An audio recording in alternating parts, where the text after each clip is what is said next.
kung saan ka man ngayon, tingnan mo yung mga anak mo. Sabi ko naman sa'yo dati, pinapatawad kita sa mga kasalanan mo.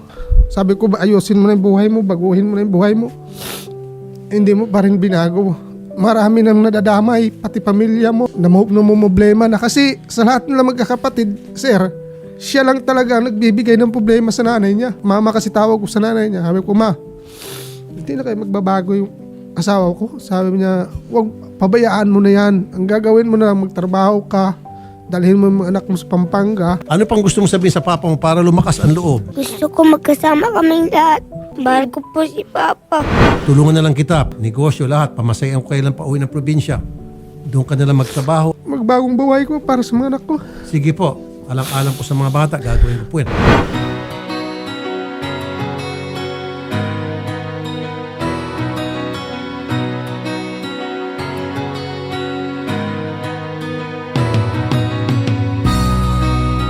Ito po, hawak ko po yung tickets po ninyo. Pagdating niyo po doon, sir, sa Davao, andun po yung team din po ng Rafi Tulfo, ay pupuntahan po kayo doon para ma-assess po yung sitwasyon po ninyo, makita po yung inyong kalagayan.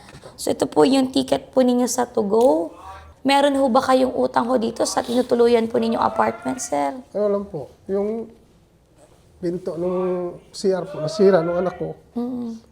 Sabi ko sa may-ari, humingi nga ako ng tulong kay Rapi Tulfo na ano yung problema ko.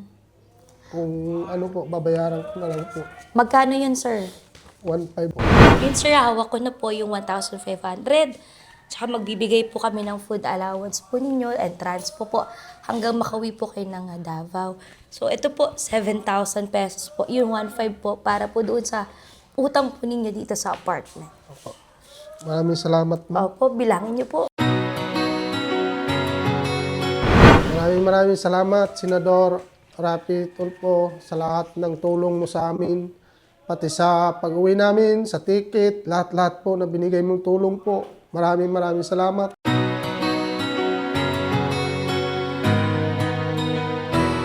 Utang ko kay tatay, babayaran ko na lang po. Salamat po. Sa lahat. Magkano yung utang niya sa inyo, Nay? 1.5 man. Maraming salamat, Nay. Salamat, Nay. Salamat sa pagbabantay mo sa mga anak. Okay lang. Kailang wala yun sa akin. Namimiss ko yung mga bata. Nalukot ko. Wala na po silang magiging utang na sa inyo pag uwi nila. Wala na po.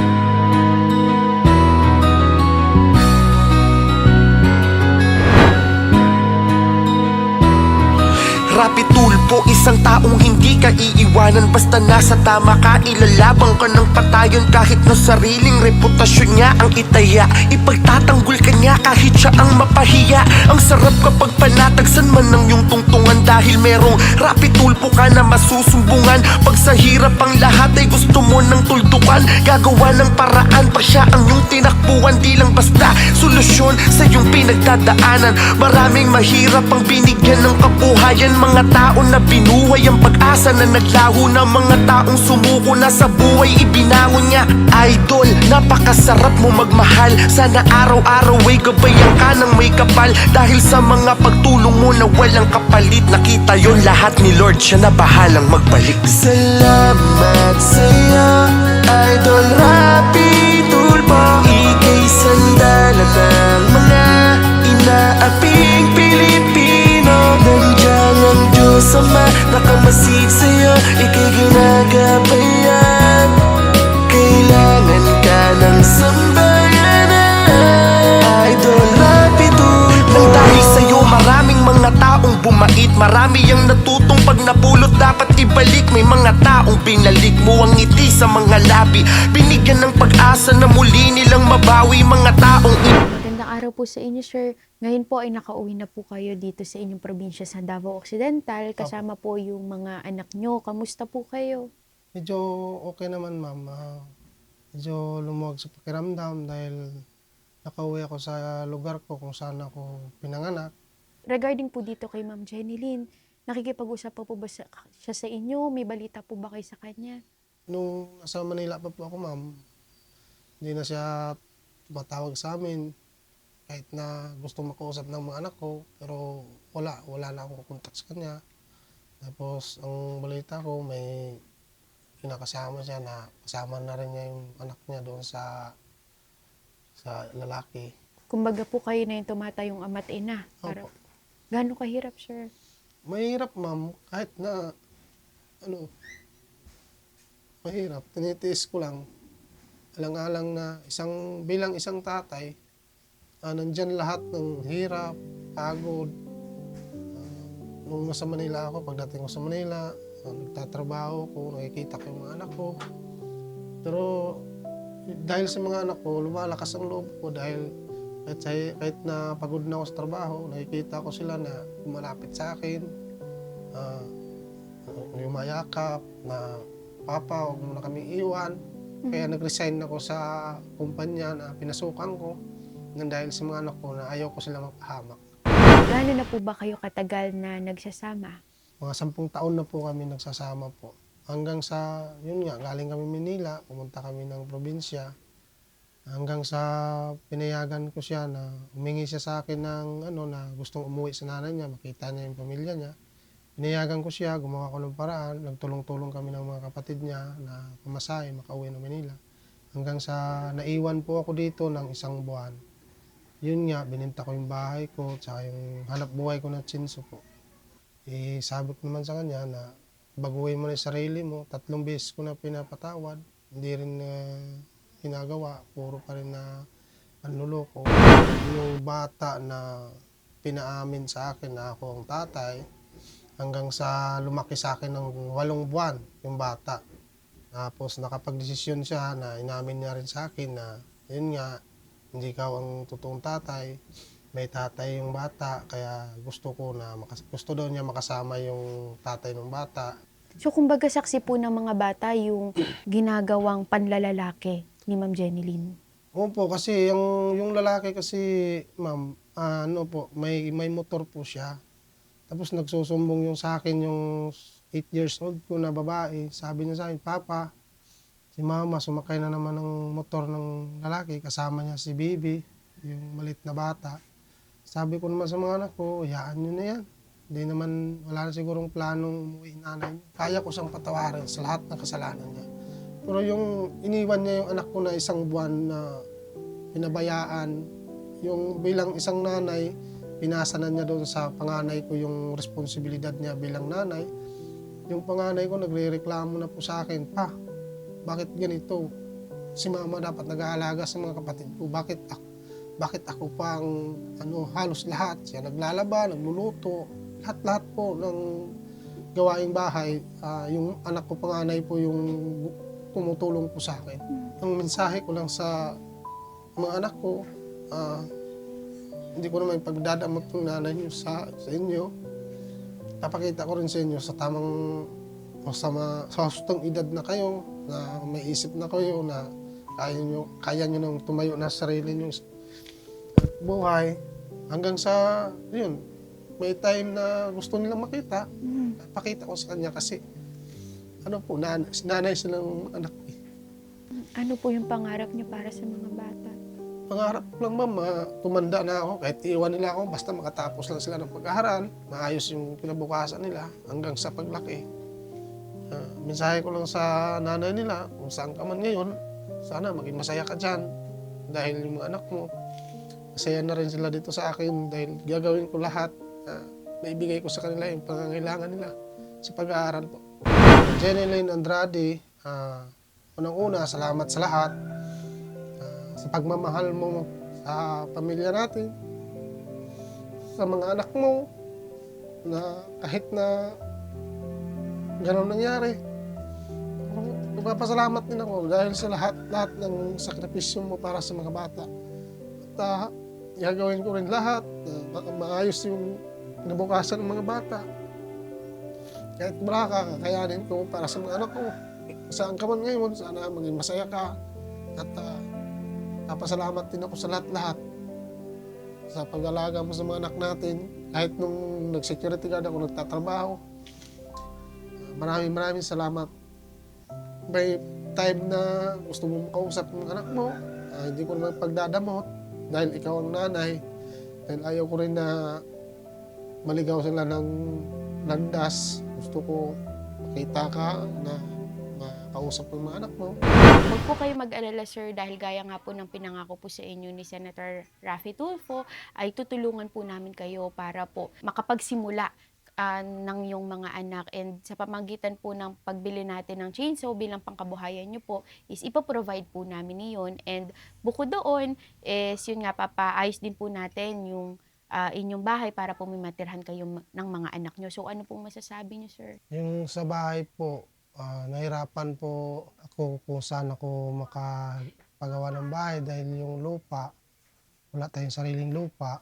Kahit tulong pinansyal na lang po para dagdag ang kabuhayan sa mga anak ko po. Samantala muna po dito sa nanay-tatay ko po para matulungan din nila ako sa pag-alaga ng mga anak ko po. So gusto nyo po ng dagdag pang pangkabuhayan bukod doon sa chainsaw. Ano po ba yung kaya nyo pang gawin? Dati nagtitinda po kasi ako ng isda. Kailangan ko rin ng puhunan para maibalik ko rin yung pagtitinda ng isda. Pag walang kita yung chainsaw, doon din ako tumatakbo magtitinda ng isda po. Inikot-ikot ko dito sa buong barangay. Magkano po ba yung puhunan nyo doon? 20,000 to 25,000 po.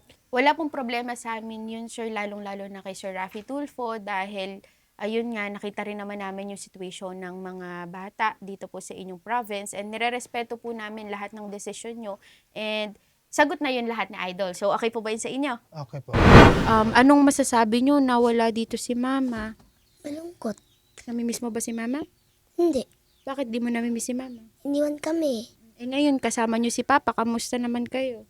Okay lang. Nakikita mo si Mama may ibang boyfriend. Ano yung sinasabi niya sa'yo pag nakikita mo? Ilab niya yung niya, kapit niya eh. Namimiss mo na ba si Mama? Hindi po. Bakit di mo namimiss si Mama? Si Papa ang namiss ko eh. Namimiss mo ba si Mama? Papa. Kay Mama, anong gusto mo sabihin? Dapat hindi niya uulitin yung ginawa niya sa amin. Eh, kay Papa, anong gusto mo sabihin kay Papa? Gusto ko magsama po kami lahat. O ikaw, anong message mo kay Papa? Papa, mahal na kita. Mahal namin si Papa. Mahal ko po si Papa. Sa mga anak ko, sa lahat ng mga anak ko, Papa. gagawin lahat ng Papa. Makatapos kayo ng pag-aaral. Kahit mahirap, ganun talaga, bilang isang tatay, dadaan talaga sa mga pagsubok, pagsakripisyo para sa mga anak.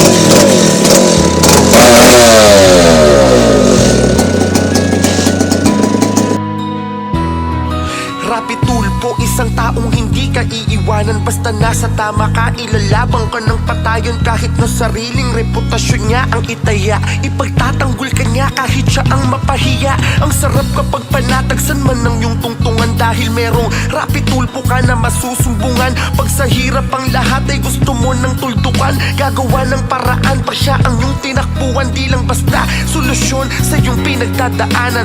Maraming mahirap ang binigyan ng kabuhayan. Mga tao na binuhay ang pag-asa na naglaho na. Mga taong sumuko na sa buhay ibinangon niya. Idol, napakasarap mo magmahal. Sana araw-araw ay gabayan ka ng may kapal. Dahil sa mga pagtulong mo na walang kapalit, nakita yon lahat ni Lord, siya na bahalang magbalik. Salamat sa'yo, Idol Rapi Tulfo. Ika'y sandala ng mga inaaping Pilipino. Nandiyan ang Diyos Ama, nakamasid sa'yo, ika'y ginagabayan.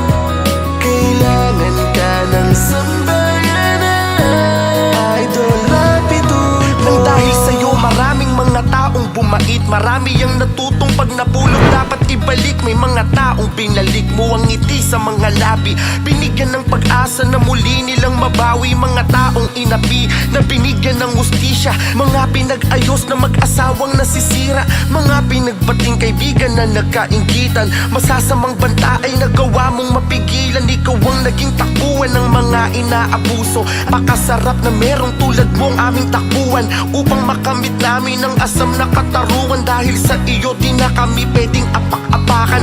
Sir Marlon, ngayon po ay nabilhan na po namin kayo ng chainsaw na may kasama na ring tuti para po gumana po ng maayos itong inyong gagamiting pagputol ng puno. And syempre po, bukod doon ay meron na ring school supplies po para po sa inyong mga anak nang sa gayon ay hindi nyo na po iintindihin yung mga gastusin sa darating na pasukan. Meron din kaming surprise para sa mga bata. Dahil favorite nga nila yung Jollibee at bidang saya. Eto, meron kaming bucket meal para sa kanila. Oh, yay! Palakpak naman kayo dyan, everyone. Yay! Ayan. Masaya ba kayo? Opo! Bilang karagdagang tulong po ni Idol Rafi dahil ni-request mo nga na magkaroon ng financial assistance para po doon sa isa nyo pang magiging pangkabuhayan ng pagtitinda ng isda is ito po, tanggapin nyo po yung 50,000 pesos po. Dinoble na po namin yung ni-request nyo na 25,000. Salamat po. Maraming salamat, ma'am. Gagamitin ko to para sa mga anak ko. Gagamitin ko to sa tamang paraan para sa mga anak ko po na pangdagdag hanap buhay rin. Para makatapos din sila ng pag-aaral. Siyempre, bilang tatay, dadaan talaga sa sakripisyo sa lahat ng pagsubok. Kailangan pahabain ko yung pasensya para sa mga anak ko po. Yun lang.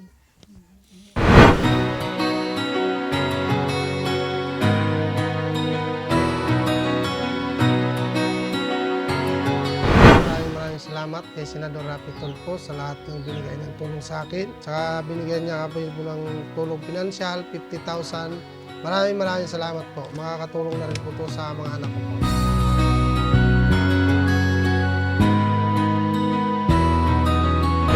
Rapi Tulfo, isang taong hindi ka iiwanan. Basta nasa tama ka, ilalabang ka ng patayon. Kahit na sariling reputasyon niya ang itaya, ipagtatanggol ka niya kahit siya ang mapahiya. Ang sarap kapag panatagsan man ng iyong tungtungan. Dahil merong Rapi Tulfo ka na masusumbungan. Pag sa hirap ang lahat ay gusto mo ng tuldukan, gagawa ng paraan pa siya ang iyong tinakbuhan. Di lang basta solusyon sa iyong pinagdadaanan.